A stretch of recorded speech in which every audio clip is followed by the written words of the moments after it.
안녕하세요. 비움과 체움으로 건강을 이야기하는 한의사 박경숙입니다.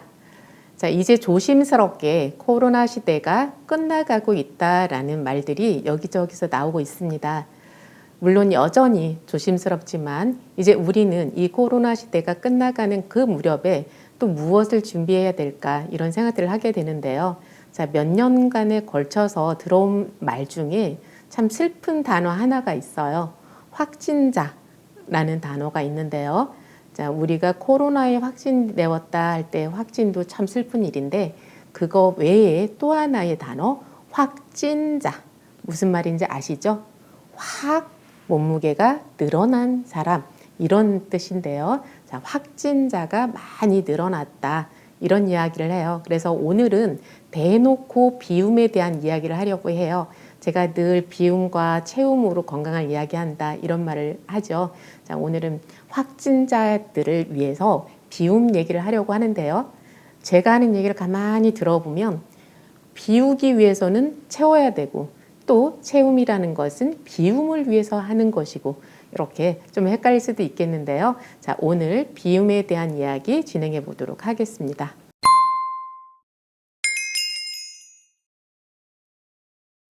비만이란 무엇일까요? 한자로 비만 어떤 건지 살펴보셨어요? 살찔 비, 가득할 만. 자, 무엇으로 가득하다? 지방으로 가득하다. 이것을 비만이라고 하는 거예요. 그러니까 우리가 체중이 많이 나간다고 해서 비만이 아니라 체중이 많이 나가긴 나가는데 지방보다 근육량 위주로 많이 차 있다라면 그것은 비만이라고 할 수 없고 굉장히 건강한 상태라고 할 수 있는 거예요. 그런데 이제 이렇게 지방으로 가득 차고 근육량은 뭐 정상이거나 아니면 정상 이하이거나 이제 이런 상태, 이런 경우를 이제 비만이라고 할 수 있는데요. 자, 비만이 되면 이제 우리는 여러 가지로 이제 불편함을 느끼겠죠. 그래서 다이어트를 하려고 해요. 자, 여러분들 중에 다이어트를 하려고 하는 분이 계시다면 다이어트의 목적은 무엇인가요? 자, 다이어트 하는 목적에 있어서 가장 대표적인 것은 그냥 예뻐지고 싶어서, 멋있어지고 싶어서 이런 게 있을 수도 있겠고요. 자, 사람마다의 이제 여러 가지 이유가 있을 텐데 저는 다이어트의 근본적인 목적은 건강해지기 위해서, 삶의 질을 높이기 위해서 다이어트를 하는 것 아닐까 그런 생각을 해봅니다. 그리고 실제로 이런 목표를 가지고 있어야지만 건강한 다이어트를 할 수 있다라고 생각을 합니다. 자, 그러면 우리가 평소에 비만하면 지방이 너무 많았을 때 찾아오는 그런 불편감은 어떤 것들이 있을까요? 자, 첫 번째로는 이제 처음에는 그냥 이렇게 별로 불편감을 안 느껴요. 그러다가 이제 어느 순간이 되면 갑자기 왜 이렇게 몸이 움직이는 게 불편하지? 이제 이런 느낌이 들고요. 그 다음에는 이렇게 자주 피로해진다라는 말을 많이 하고요. 그리고 이제 여성들 같은 경우에는 뭐 생리통이 생긴다라든지 아니면 얼굴에 뭐가 여드름 같은 것들이 많이 난다. 그리고 피부가 칙칙해진다. 이런 말들을 많이 해요.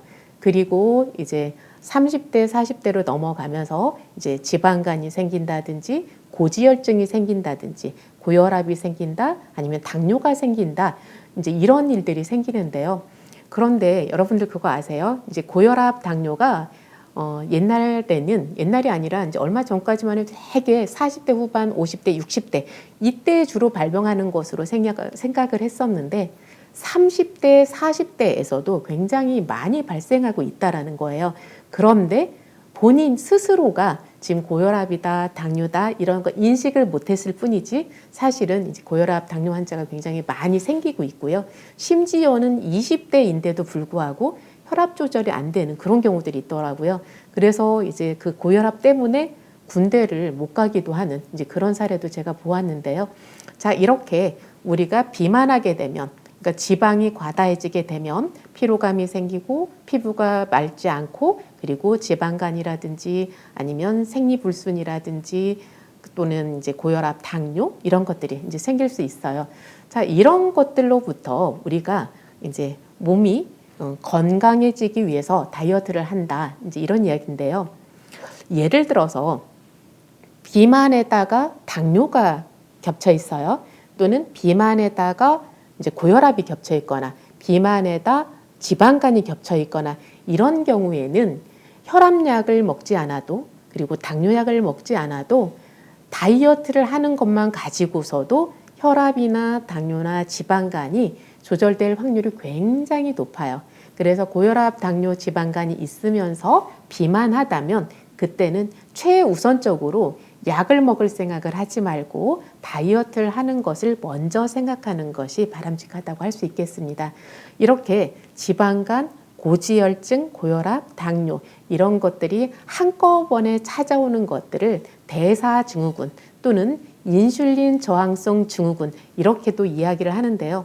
인슐린 하면은 당뇨에서만 해당되는 단어 같잖아요. 그런데 그렇지가 않은 게 사실상 당뇨랑 이제 비만이랑은 거의가 유사하게 가요. 그래서 이제 초기 당뇨에, 그러니까 일형 당뇨가 아니고 그다음에 췌장에 문제가 생겨서 오는 당뇨가 아니고서는 이제 비만의 문제만 해결하면 이런 대사성 질환들이 좋아질 수 있다. 이렇게 말씀을 드려요. 자, 그렇다면 이제 다이어트를 하는데, 그런데 다이어트를 하는 사람은 많은데 성공하는 사람들은 많지 않잖아요. 그 원인이 어디에 있는지, 그리고 다이어트를 제대로 하려면 어떻게 해야 되는지 이것들을 하나하나 살펴보도록 하겠습니다. 자, 이 그림에서 보시면 그 다이어트를 이제 함에 있어서 잘 안 되는 가장 대표적인 이유는 나이에 따라서 그 기초 대사량이 떨어진다는 거예요. 그래프를 보시면 굉장히 놀랄 텐데요. 자, 이렇게 20대, 30대만 돼도 벌써 그 어렸을 때보다 대사율이 뚝 떨어지는 거예요. 그러니까 초등학교 다닐 때는 아주 많이 먹거나 아니면 운동을 극도로 싫어하는 어린이들이 아니고서는 비만한 확률이 그렇게 높지는 않잖아요. 그러니까 요즘은 이제 과잉보호 속에서 너무 많이, 그것도 단 음식을, 그리고 인스턴트 식품들을 이런 걸 너무 많이 먹다 보니까 어린이 비만도 문제가 되기는 하는데, 그런데 이제 비율적으로는 조금 낮다는 얘기고요. 그리고 어린이 비만 같은 경우는 부모님이 신경을 좀 써주고 운동을 같이 시키고 하면 대사율이 높기 때문에 비교적 그 비만의 문제를 해결하기가 쉬워요. 물론 어린이들은 스스로의 어떤 조절 능력이 떨어지기 때문에 이제 거기에서의 문제점은 있지만, 그러나 몸의 어떤 그 균형상으로 봤을 때는 호르몬이라든지 대사율로 봤을 때는 굉장히 활발해요. 그래서 열심히 뛰어놀고, 그러니까 잘 먹더라도 많이 뛰어노는 친구들은 그렇게 살이 찔 확률이 이제 별로 없어요. 그런데 20대 이후로 가면 이제 어린이들처럼 그렇게 막 놀이터 가서 뛰어놀거나 운동을 많이 하거나 이런 일들이 잘 없어지잖아요. 이제 공부를 하기 위해서 또는 일을 하기 위해서 오래 계속 앉아 있고, 내 몸은 이미 대사율 자체가, 그러니까 몸이 내가 먹은 것을 소화시켜서 에너지로 전환하는 그 능력이 훨씬 떨어짐에도 불구하고 나는 안 움직이고 앉아 있는 시간이 굉장히 길어요. 그러니까 소모할 수 있는 그런 이제 열량이 굉장히 이렇게 낮아지는 거죠. 그런데 먹는 것은 비슷하게 먹어요. 아니, 어쩌면 더 먹을 수도 있어요. 특히나 이제 회식이라든지 아니면 친구들과의 모임을 통해서 이렇게 밤 시간에 먹는 시간들이 굉장히 늘어나죠. 그러다 보니까 밤에 먹는 양은 늘어나고 그것을 이제 소화시키고 에너지로 전환할 수 있는 그런 대사율은 떨어지고, 이러다 보니까 한번 살이 찌기 시작하면 계속 찌고 그리고 잘 빠지지 않는 이제 그런 특성을 가지고 있다고 생각하시면 돼요. 그래서 가장 큰 목표는 기초 대사율을 높이는 것, 이거예요. 자, 그러면 기초 대사율을 그럼 높이려면 또 뭐가 필요할까? 여기에서 가장 중요한 것은 효소라고 생각을 해요. 우리가 어렸을 때, 젊었을 때는 무엇을 먹든지 농담처럼 이런 말도 하죠. 돌도 씹어 먹을 수 있는 그런 소화의 능력을 가지고 있다. 이제 이런 얘기를 하는데, 무엇을 먹든지 소화를 잘 시킨다는 얘기죠.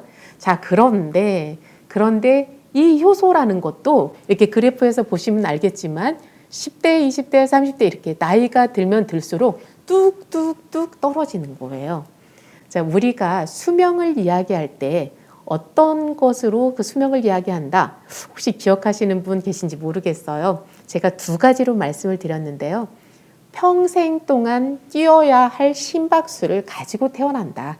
그리고 두 번째는 우리 몸에서 그 소비할 수 있는 그 효소량이 한정되어 있다. 이렇게. 그래서 내가 사용할 수 있는 효소를 다 사용할 때쯤, 아니면 내가 그 이제 심박동수 얼마나 뛸 수 있느냐 그 횟수가 다하면 이제 수명을 다하는 것이다. 자연 수명을 다하는 것이다.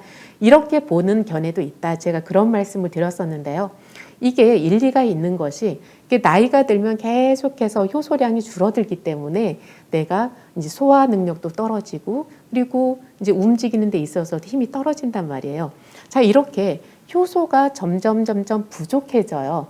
이 효소라는 것은 우리 몸에 이제 애초에 다 만들어져 있는 것이 아니라 잠재 요소를 가지고 있어요. 근데 그 잠재 요소가 필요에 따라서 소화 요소로 만들어지기도 하고 대사 요소로 가기도 하는데, 그런데 20대, 30대까지만 해도 효소가 굉장히 충분히 잘 나오긴 나와요. 이제 10대에 비해서는 많이 떨어지지만 그럼에도 불구하고 20대, 30대에 이제 비만한 사람들이 잘 안 빠지고 대사율이 극도로 떨어져 있는 이유가 뭐냐면 우리가 소화력이 좋다 해서 그냥 효소를 막 낭비를 하는 거예요.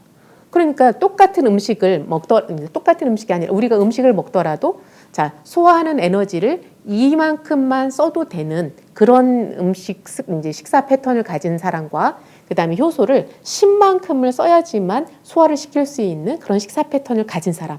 그렇다면 이제 이 10만큼을 써야지만 소화를 시키는 그런 식사 패턴을 가진 사람은 효소 낭비가 굉장히 심하겠죠. 지금 소화가 잘 된다고 아유 나는 뭐든지 먹을 수 있어 하면서 그냥 이렇게 방부제가 듬뿍 들어가고 색소 듬뿍 들어가고 기름에 튀긴 음식 이런 거 위주로 많이 먹는 분들은 그만큼 이미 어려서부터 효소 낭비를 많이 하는 거예요. 그러다 보니까 벌써 20대 넘어가면 30대 접어들면 이때는 이제 효소량이 내 몸에서 많이 줄어드는 거예요. 그래서 이제 소화시키기도 힘들 뿐만 아니라 소화는 잘 된다 하더라도 소화하는 데다가 에너지를 많이 쓰는 거죠. 더군다나 이제 지금 살이 쪘어요. 그 얘기는 많이 먹은 거잖아요. 그럼 거기에다가 많이 먹은 음식들을 소화시키기 위해서 그만큼 효소를 많이 사용한 거예요. 어렸을 때 낭비한 거. 거기다 지금 내가 너무 많이 먹어서 이걸 소화시키는 데다가 또 낭비를 하고. 이러다 보니까 이제 더 이상 분비 못 하겠어. 그래서 이제 효소량이 뚝 떨어져 버리면 그러면 이제 소화시키는데 다 끌어다 쓰고 대사 요소는 이제 얼마 안 남은 거죠. 그러니까 그거를 태워서 에너지를 전환하는 그 과정이 잘 안 일어나는 거예요. 그래서 그 대사율이 떨어지는 그 첫 번째 이유, 효소의 부족증. 저는 이것을 예를 드는 거예요. 그러면 자, 이런 문제 제기가 됐으면 여기서 답은 나오지 않나요? 그렇다면 효소가 풍족한 음식을 먹으면 그리고 효소의 낭비를 막으면 그러면 기초대사율을 높일 수 있는 거 아닐까요? 그럼 효소의 낭비를 막으려면 어떻게 하면 되겠어요? 소화시키는데 너무 부담스러운 음식들, 아까 말씀드렸죠? 방부제, 색소 이런 첨가물들이 듬뿍 들어간 것, 그리고 기름에 튀긴 것들, 이런 음식들을 좀 자제하고 웬만하면 살아있는 것이라는 건 과일이라든지 채소라든지 이런 걸 듬뿍 먹고, 그리고 이제 통곡식 이런 것으로 된 이제 그런 잡곡밥이라든지 이런 것들 평소에 먹는 습관, 이런 것들이 굉장히 중요하겠죠. 자, 기초대사율을 떨어지지 않게 유지하는 방법으로 효소 첫 번째로 말씀을 드렸고요. 자, 두 번째로는 자, 기초대사율이 떨어지긴 떨어지는데 여기에서 보면 30대부터 40대, 50대까지 그냥 얼추 비슷해요. 그럼에도 불구하고 또 40대 후반, 50대 특히 여성분들 갱년기가 되면 그때는 정말 죽어라고 운동하고 먹는 거 줄여도 살이 잘 안 빠지는 분들이 있죠. 자, 그런 이유는 또 왜 그럴까? 이것을 살펴보려고 해요. 그래서 여기서 보면 나이에 따른 체내 산화질소 농도 이것을 살펴보는데요. 정말 거짓말처럼 40대 후반 50대가 되면 산화질소 농도가 그냥 뚝 떨어지는 거예요. 자, 산화질소는 제가 여러 번 말씀을 드렸지만 우리 몸에서 혈관을 이완시켜주고 그리고 혈중의 영양과 산소가 세포로 잘 빠져나갈 수 있도록 길을 열어주고 그리고 몸의 노폐물이 잘 나올 수 있도록 이런 길을 열어주는 작용, 그리고 몸에서 신경 신호 전달이 잘 일어날 수 있도록 해주는 그런 역할을 한다고 말씀을 드렸는데요. 그런데 우리 몸에서 그렇게 자율신경의 기능을 원활하게 일어나지 않거나 그리고 혈관이 확장되거나 영양과 산소가 세포로 잘 공급이 되지 않으면 산소가 부족하니까 잘 태우질 못하겠죠. 자, 이렇게 우리 몸에서 체내 그 산화질소의 분비량 자체가 뚝 떨어지면 우리 이제 똑같은 음식을 먹어도 아니면 음식량을 적게 먹어도 이것을 잘 태우지 못하면서 살이 찌게 되는 거예요. 그래서 갱년기가 되면 근육량은 빠지면서 이 뱃살, 중부지방만 늘어난다 이런 말씀들을 많이 하거든요. 이렇게 이제 몸에서 산화질소 분비량이 줄어들어서 그러는데요. 자, 그렇다면 체내 산화질소의 분비량을 늘리려면 어떻게 해야 되느냐? 이것도 마찬가지예요. 어떻게 보면 이제 효소의 낭비를 막는 것과 거의 비슷한데요. 이 산화질소라는 것도 결국은 우리 몸에서 효소가 없으면 산화질소 생성이 잘 안 되는 거예요. 그래서 우리 몸에서 효소가 충분히 공급될 수 있도록 도와주는 그 방법 자체가 이 산화질소의 분비량을 늘리는 것이기도 한데요. 그리고 그 산화질소를 만들어낼 수 있는 원료들이 대부분 채소에 많이 들어있어요. 녹색 채소들. 그래서 상추라든지 쑥갓이라든지 깻잎이라든지 아니면 그 둥근색 그 채소가 뭐였죠? 그 비트 이런 것들을 많이 드시게 되면 거기에서 산화질소 생성이 굉장히 많이 돼요.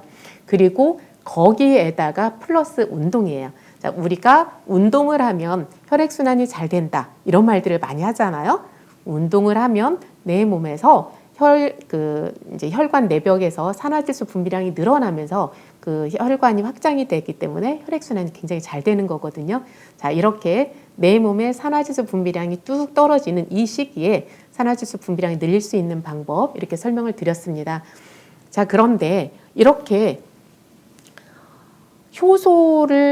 부족한 효소를 보충시킨다 아니면 부족한 그 산화질소를 이제 채운다 이런 거에 있어서 웬만한 사람들은 이제 음식을 먹거나 아니면 운동을 열심히 하거나 이제 이런 것들만 가지고도 되는데 그런데 내 몸 상태가 이미 이렇게 정상보다 좀 많이 떨어져 있는 그런 상황에서는 이제 자연적인 그런 식사요법만 가지고는 힘들 수 있어요. 이럴 때는 이제 전문가를 찾아가서 전문가라는 것이 꼭 의사 아니면 한의사뿐만이 아니라 영양 전문가도 있겠고요. 어떤 식이 상담을 해준 그런 전문가들도 있을 테고요. 이런 분들을 찾아가서 필요한 어떤 요소 식품이라든지 아니면 산화질소가 들어있는 그런 식품들을 같이 활용을 하는 것도 지혜로움이라고 할 수 있을 것 같아요. 자, 이렇고 그 다음에 또 여성분들 같은 경우 또 하나 있죠. 갱년기가 되면 여성 호르몬 수치가 뚝 떨어지잖아요. 그러면서 또 이 여성 호르몬이 부족해지면 이제 지방 분해가 더 안 되고 살이 찌는 그런 경우도 있어요. 그래서 이제 여성 호르몬을 보충해 줄 수 있는 그래서 우리가 평소에 이제 검은 콩으로 콩을 갈아서 하루에 한 컵씩 계속 먹는다든지 햇볕을 열심히 쪼인다든지 아니면 계란을 하루에 2개를 먹는 습관을 가진다든지 이런 식습관들이 굉장히 중요하다고 생각을 해요.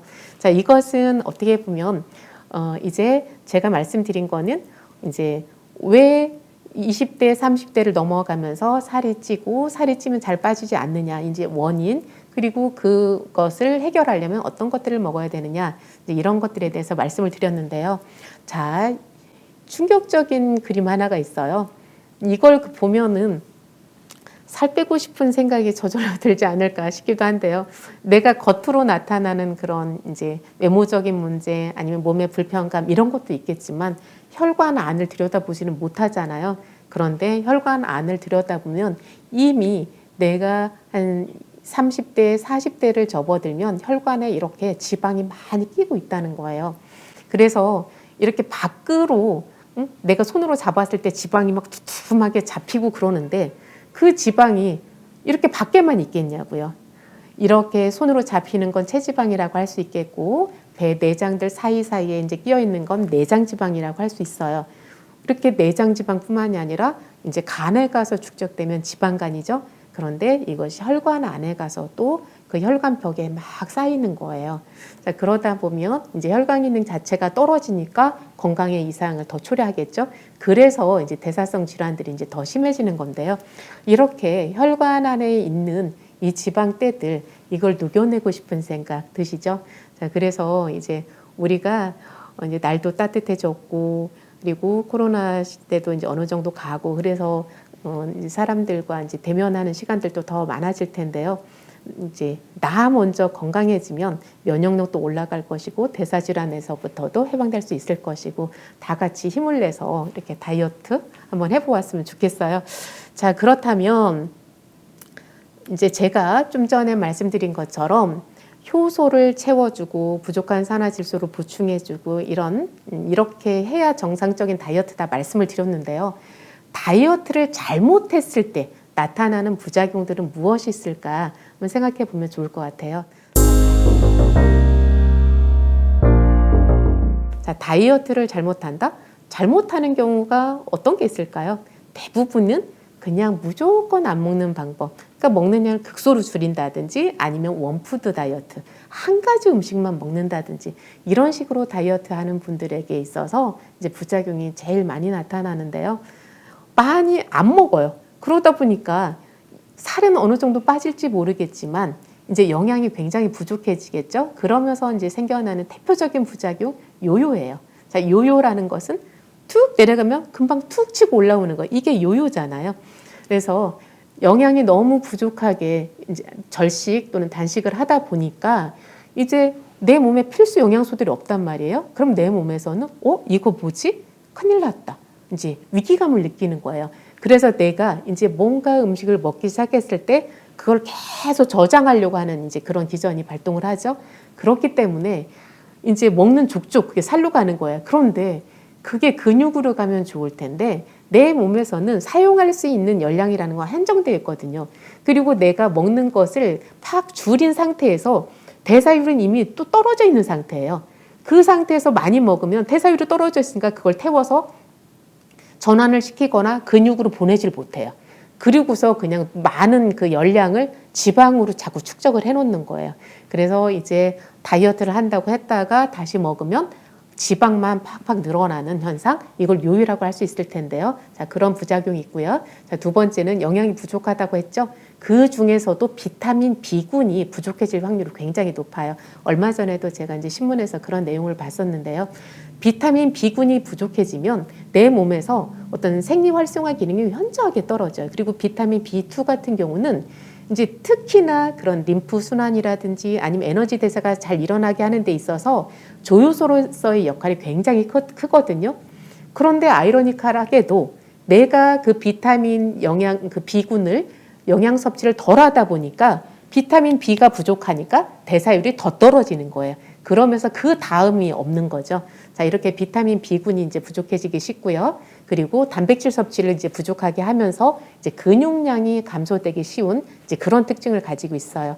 그리고 이제 여성들 같은 경우에는 이제 빈혈이라든지 아니면 생리불순이라든지 심지어는 이제 무월경, 이제 생리를 안 하는 거죠. 그리고 또 어떤 경우에는 조기 폐경이 오는 그런 경우도 있어요. 자, 이런 문제점들이 있고요. 그리고 이제 어떤 경우에는 그 전에는 그렇게 식욕이 왕성했는데 이제 먹는 족족 이제 체하는 거예요. 그래서 소화장애를 호소하시는 분들이 있어요. 그래서 이제 다이어트의 부작용들에 대해서 제가 쭉 말씀을 드렸는데요. 특히 이제 이 마지막 부분, 이 소화장애, 이것은 어떻게 보면 이제 이제 다이어트 이후에 건강에 있어서 이제 치명적일 수 있는데요. 자, 소화장애를 예방하려면 어떻게 해야 되냐면 이제 다이어트를 할 때에도 이렇게 영양을 충분히 넣어주는 이제 그런 다이어트 중요하지만 다이어트를 끝내고 우리가 어떤 일반 식사를 할 때 그냥 막 소화시키기 힘든 음식들을 막 먹는 것이 아니라 음식량을 굉장히 푹 줄였었다면 이제 그 다음에 먹을 때에도 양을 조금씩 늘려야 되는 거예요. 그리고 이제 거의 이제 밥이라든지 소화시키기 힘든 음식들을 거의 안 먹었다면 유동식부터 시작해서 이렇게 유동식이라는 것이 뭐 죽이라든지 아니면 죽에서 이제 한 발 더 가서 진밥, 그리고 나서 된밥, 그리고 된밥을 먹을 때에도 입에서 한 40-50번을 씹어서 여기서 소화를 다 시켜서 내보내겠다라는 식으로 그렇게 씹어서 먹는 습관, 이런 것들이 중요할 것 같아요. 자, 다이어트의 부작용까지 알아보았는데요. 다이어트의 그 부작용 사례를 한번 대표적인 거 하나 들어볼게요. 자, 이분 같은 경우는 체중이 표준의 중앙에 있어요. 굉장히 정상적이죠. 자, 그런데 근육량 보면 깜짝 놀랄 거예요. 뭐 표준 이하 정도가 아니라 근육량이 거의 없고 다 체지방밖에 없는 거예요. 이분 같은 경우도 이제 자꾸 뱃살이 늘어나니까 그 뱃살을 좀 빼보려고 이제 다이어트를 좀 무리하게 한 거죠. 근데 다이어트를 이분은 이제 고기라든지 생선이라든지 일절 안 드시고 그냥 다 채소만 드셨다는 거예요. 그리고 밥도 현미밥을 해서 한 4분의 1 공기 한 3숟가락 4숟가락 되게 그렇게 드셨대요. 그거를 하다 보니까 처음에는 컨디션이 좀 좋은 것 같더니 시간이 지나면서 이제 기운이 너무 없어지고 그리고 이제 거의 일상생활을 할 수 없는 정도까지 돼서 이제 한의원에 내원하셨던 이런 경우가 있었는데요. 다이어트의 대표적인 부작용이 이런 거예요. 체중은 어느 정도 줄었는지 모르겠지만 근육량이 너무 많이 줄어들고 그리고 체지방은 여전히 이렇게 넘쳐나는 경우 이런 부작용이 있어요. 자, 그리고 이제 얼마 전에 온 친구가 이런 경우가 있었어요. 중학교 2학년밖에 안 됐는데 이 친구가 이제 초등학교 때에는 학교 생활 너무 즐겁게 하고 이제 공부도 열심히 하고 이제 여러 가지 활동도 잘하고 이랬는데 이 코로나와 함께 이제 코로나 후유증의 대표적인 사례죠. 자, 코로나와 함께 한 2년 정도 거의 이제 집에서 줌 수업만 하고 이러다 보니까 이제 집에는 늘 먹을 게 있잖아요. 그러니까 자꾸 이제 먹어진 거예요. 과자가 됐든 과일이 됐든 계속 먹다 보니까 한 2년 사이에 20kg가 늘어난 거예요.